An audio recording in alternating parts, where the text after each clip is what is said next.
Tá? Parâmetros a gente tem que levar em conta qual músculo, cada músculo tem seu parâmetro, tipo de eletrodo, se você usar monopolar é um parâmetro, se usar concêntrico é outro. Dentro do concêntrico precisa saber a área de captação de cada agulha, que é diferente, tá certo? A temperatura influi, então se tiver muito frio o potencial é maior, se tiver muito calor o potencial é menor.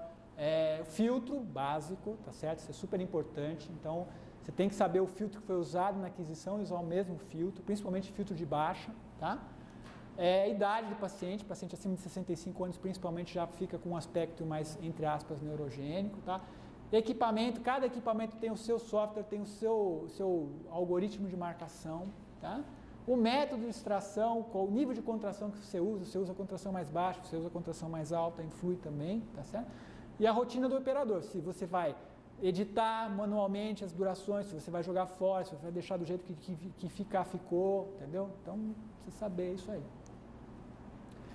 Então, como que você define uma normalidade? Você coleta 20 potenciais, né? Tem dois métodos que a gente usa basicamente. A análise de média e a análise individual, que a gente chama de análise de outlier. Então, a análise de média, você vai analisar a média do teu músculo, das 20 unidades que você coletou, faz a média, amplitude média, duração média, compara com a média do padrão, tá? E você vai analisar o que a gente chama de Z-score. O que é o Z-score? O Z-score é a diferença da média obtida em relação à média padrão dividido pelo número de desvios padrões. Parece complicado, mas enfim. O que é o Z-score? Ele mede a distância da tua média, da média do padrão esperado para aquele músculo, tá? A distribuição normal, a gente assume o que é normal. Normal entre mais e menos 2 desvios padrões. Isso é uma definição, tá? Então, dá mais ou menos 95% da tua área normal está compreendida entre mais 2 e menos 2 desvios padrões. O que tiver fora disso é anormal, o que não quer dizer que seja patológico, tá? Então, basicamente, o Z-score reflete a distância na tua curva de Gauss que você está do meio. Então, se tiver mais de 2 desvios padrões do meio, está alterado. Tá? Então, o Z-score entre menos 2 e mais 2 é normal. Mais que isso ou menos que isso é anormal. E te dá uma medida também de quão anormal, tá certo? É claro que quanto maior o teu Z-score, mais anormal tá. Se tiver mais 2,5, é uma normalidade muito leve, limítrofe, né? Se tiver mais 5, é uma normalidade grotesca, muito alterada, tá certo? Então, como é que a gente faz isso? Aquilo que eu já expliquei, então, tá? Então, você faz a média, normal, mais ou menos 2 desvios padrões. Se você quiser, você pode usar 2,5 ou 3, depende do teu ponto de corte. Se você usar um 2,5 ou 3, a tua especificidade aumenta, a tua sensibilidade cai. Aquela história da curva Rock que a gente já explicou, tá? Pressupõe distribuição gaussiana. Problema, amplitude não tem distribuição gaussiana, tá? Então, para você usar isso aqui, você tem que transformar a amplitude em escala logarítmica. Tá? Você transforma a amplitude em logarítmica, aí dá para usar. Quantifica a normalidade, né? E geralmente é usado para análise de média. Tá? Então, como que você faz? Você faz 20, para você fazer no teu laboratório, você pega 20 controles, calcula a média, calcula o desvio padrão, né? E você tem o teu Z-score na tua população. Tá? A gente fala que isso aqui é para análise de média, mas também dá para usar para outlier também, tá? Mas enfim, vamos falar como que a gente faz normalmente, né, para todo mundo. Geralmente para outlier a gente usa análise não paramétrica, que em tese também dá para usar para média, mas enfim, vamos separar aqui. A análise não paramétrica ela usa percentil, ou seja, então o que é o percentil 5,95? Isso independe de distribuição gaussiana, tá certo? Você pode usar outros percentis, por exemplo, 2,98, 1,99, mesma coisa. Então, você vai aumentar a especificidade, diminuir a sensibilidade, tá certo? Não precisa fazer transformação logarítmica da amplitude, tá? E tudo que tiver para fora é anormal, e o que tiver para dentro é normal. Não quantifica, tá? Ou é normal ou é anormal. Você pode quantificar quantos, né? Ó, tem 5 em 5, tá bem alterado, ou tem 3 em 20, a normalidade discreta, mas é uma coisa meio semi-quantitativa, não te dá um número assim, tá? Como que a gente faz isso aqui? Você pega os teus 20 controles, tá? E aí você, em vez de pegar a média, você pega o terceiro maior e o terceiro menor de cada paciente, tá? Ordena isso, pega o segundo maior e o segundo menor, dá os 5,95%. Deu para entender? A média é mais fácil, tá? Você pegou a média de todo mundo, tira a média da média e o desvio padrão da média. Tá? Esse é o z-score. Para o outlier, em vez de você pegar a média, você pega o terceiro maior e o terceiro menor, tá certo? Porque aí você assume que você deixou passar 2, porque o normal é até passar 2 outliers por músculo, se você coletou 20. Então, eu tirei 2 para fora de cada um, 2 para cima, 2 para baixo, 2 para cima, 2 para baixo. E aí dentro da tua população toda, você vai pegar o que tiver pior, só que se você tiver o pior é o percentil 100.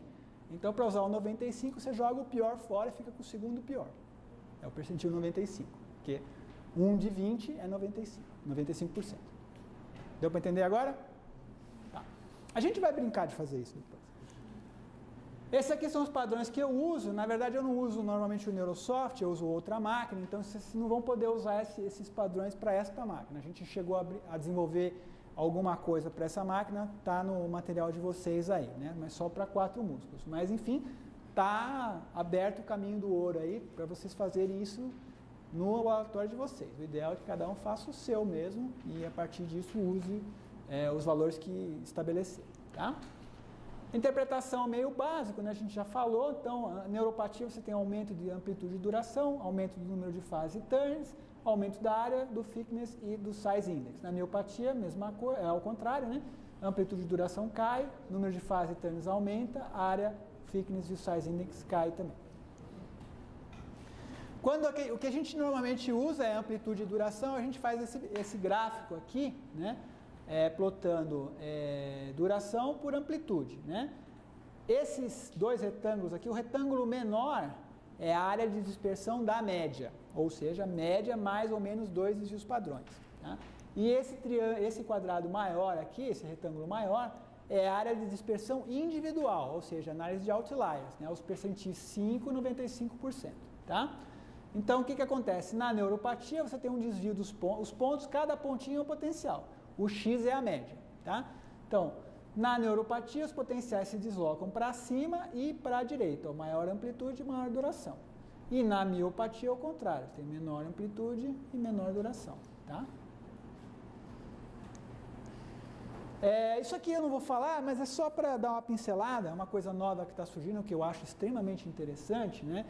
Em vez da gente analisar média, outlier, existe uma proposta nova de análise de eletromioquantitativa que baseia mais ou menos na análise subjetiva que a gente faz. Quando a gente avalia um paciente com neuropatia, a gente fala, esse aqui está bem miopático, esse aqui também, estou vendo outro. A gente não quantifica, quanto está a duração? A gente fala, esse potencial tem cara de miopático, né?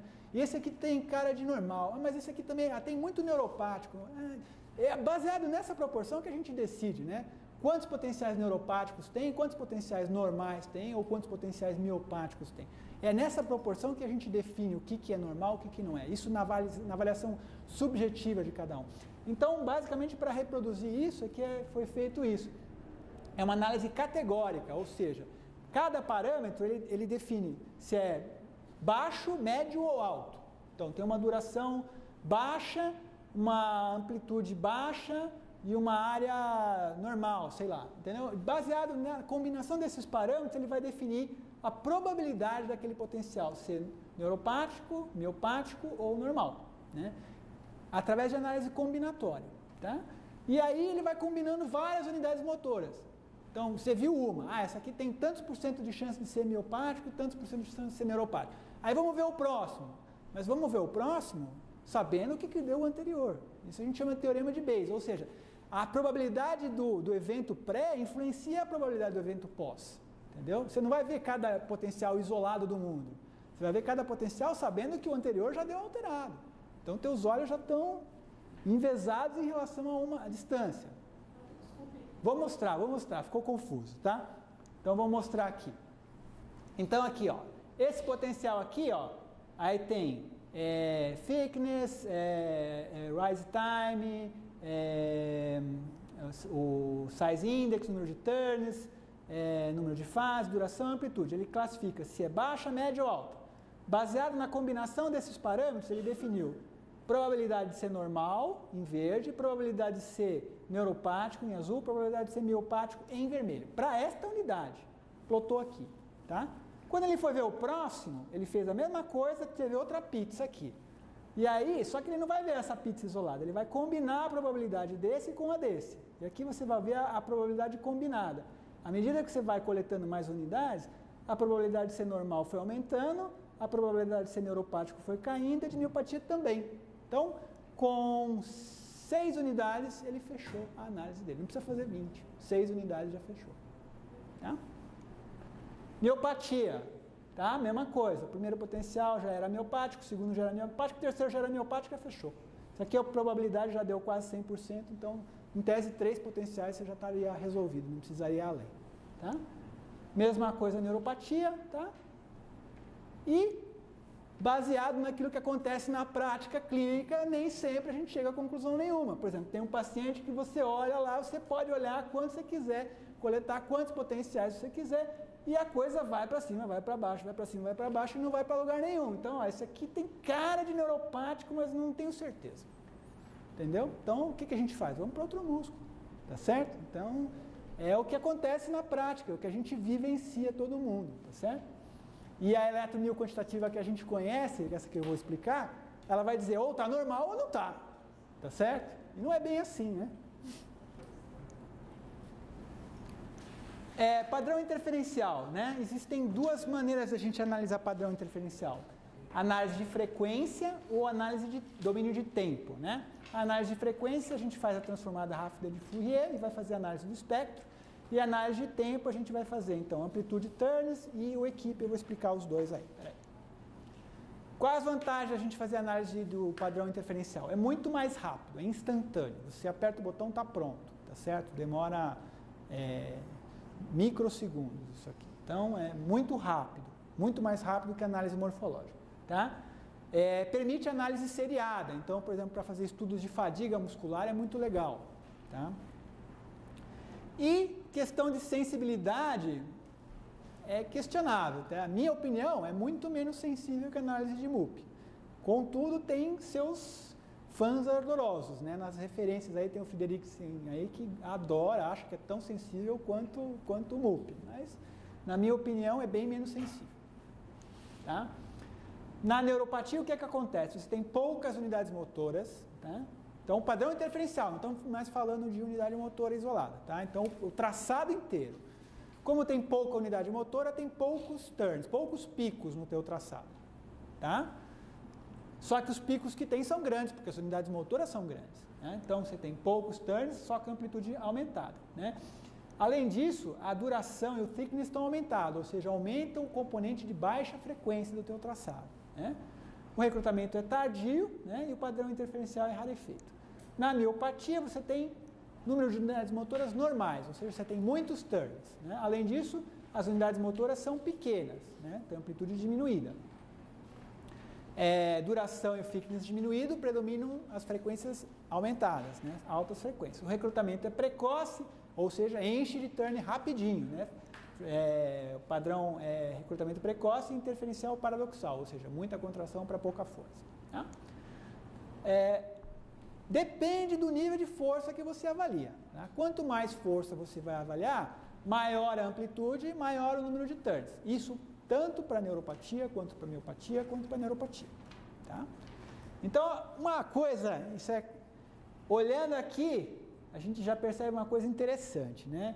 Quando a gente fala análise de padrão interferencial, na maioria das cabeças de vocês está surgindo a ideia de análise de contração cheia, né? Padrão interferencial máximo. E não é isso, tá? Se vocês olharem aqui, onde é mais fácil separar, hein? Muito mais fácil aqui, né? Tá? E isso vale também. Na verdade, o melhor ponto é o meio. Os 20% ali é o ponto melhor para você separar as coisas, tá? Óbvio que se tiver muito pouca contração, não vai ficar ruim de ver. Mas se tiver muita contração demais, também não fica legal, tá? Porque aí vocês vão ver que o padrão normal, ele é uma meia-lua. Quando fica muito forte, o normal fica muito gordo. Aí é difícil você achar a normalidade, porque é tudo normal, entendeu? Então, o melhor parâmetro é aqui, ó. Não é para fazer contração máxima para análise de padrão interferencial, tá?